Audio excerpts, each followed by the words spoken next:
Welcome everybody to this week's edition of TOOP TV. Now for those of you that maybe got a bit wet on Melbourne Cup Day, I hope you did well in the stakes so you can buy some more property and get investing in real estate. Today's show we look at what's happening with the property market with RP Data's report.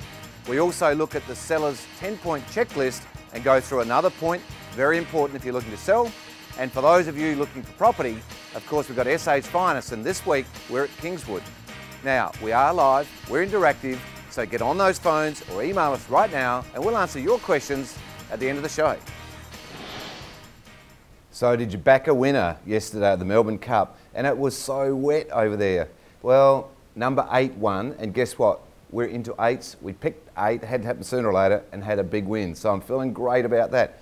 Not feeling so good about the interest rates, and we're going to talk a lot about that shortly. But in the meantime, we're going to also cover in the show investing in property with Chris Gray, and also the inside story on the increased listings that have occurred in September. Let's go there now. Too many properties, not enough sales. It's the problem plaguing the real estate industry, which has seen the lowest growth in capital city house prices since the global financial crisis. Adelaide's housing market has suffered considerably, with home values dropping 1.4%. But this hasn't deterred vendors keen to sell in spring, where the total number of new property listings currently sits 21.1% above the 12-month average. It's spring. Always people list in spring. It's the busiest time of the year for real estate. Spring does funny things to people. Just looking for change. Just trying something different and moving on from where you bought your first house and then just moving on to the second or third one. I think spring seems to work things for all sorts of people. You know, it's just something that happens, I suppose. We've had reasonable rain so far after been going through drought years, so things are looking better from that point of view. Things like the gardens are better, and I think there's a brighter attitude. However, this is a concern considering national auction clearance rates are consistently below 60%, and both the average time on market and levels of vendor discounting are rising. This suggests vendors will increasingly need to offer a point of difference in property and pricing if they wish to sell.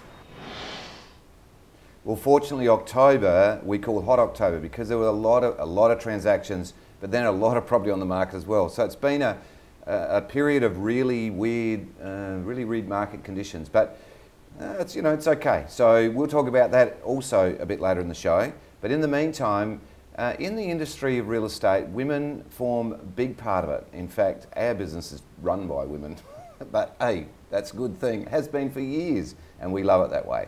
So joining us here today talking about women in real estate is Kylie Jacobs. She's the CEO of Family Friendly, and it's an amazing business. Hello, Kylie. Hi, it's good to be here. Now, Kylie, we've known you for quite a while. In that time, your business has gone absolutely crazy. Yeah. Tell us about it. Female Friendly probably started about 3 years ago, I think, and you've been with us since the beginning. It has certainly taken off. It's an online directory of businesses that are recommended by women. But the beauty of it is really harnessing that word of mouth, so women can go online and actually read what other women have experienced with the particular industry and business that they're after, and they're going to be working with themselves. What about the people that are in the real estate business as well? Because our business, for example, is pretty much run by women. My wife, Sylvia, Mandy, and before that, our CEO was a young lady, Karen, who you know. Yep. And so does that make any difference with the culture of a business? Well, from a woman's perspective, honestly, I think with women in real estate, there is that little bit of, there's that intimidation with men. Women can talk to women about kitchens and colours, and there's that relatable emotional feeling. And I mean, it just is. We love you guys, we do. But there's nothing like a good old girly chat when you're going through a home, and I think it's kind of nice to have a woman by your side when you're going through all of that. How does the business work? So, if we're accredited with you, and let's say a person had a bad experience, how does all that work?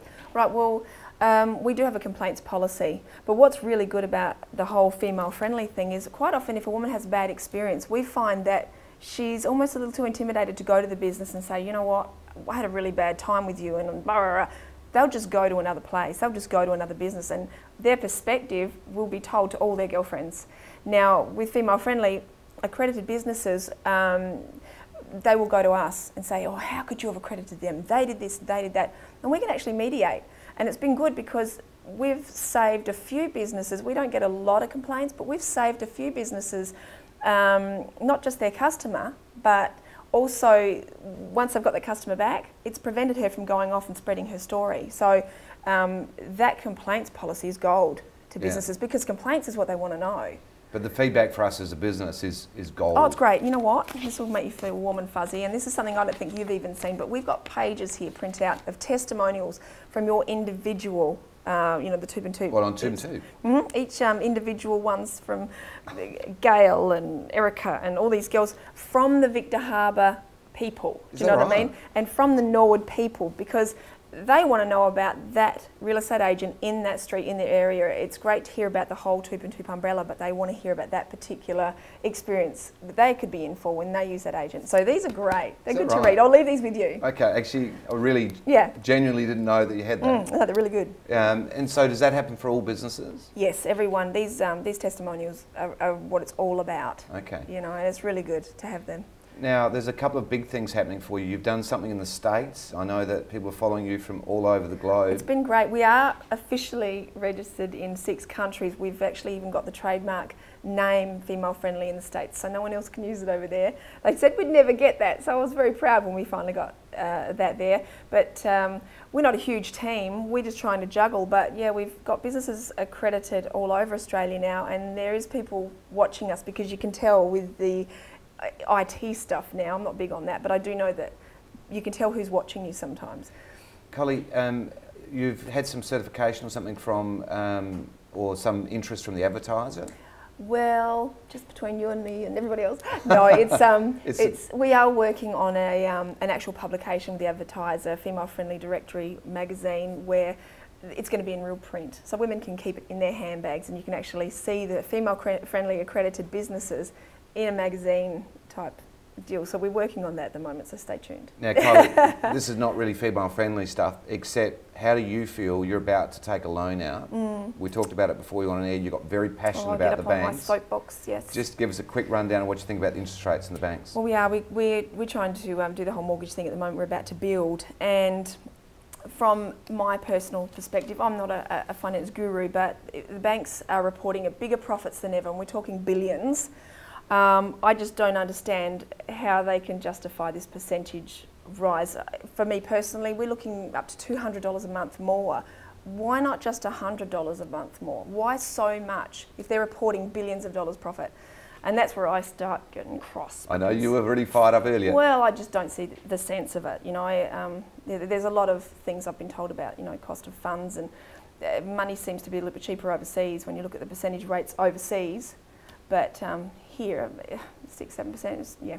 We'll return to that, Kylie, because we've got shortly online Cameron Cusher, who's RP Data, so stay tuned for that. But in the meantime, let's go and have a look behind the blinds.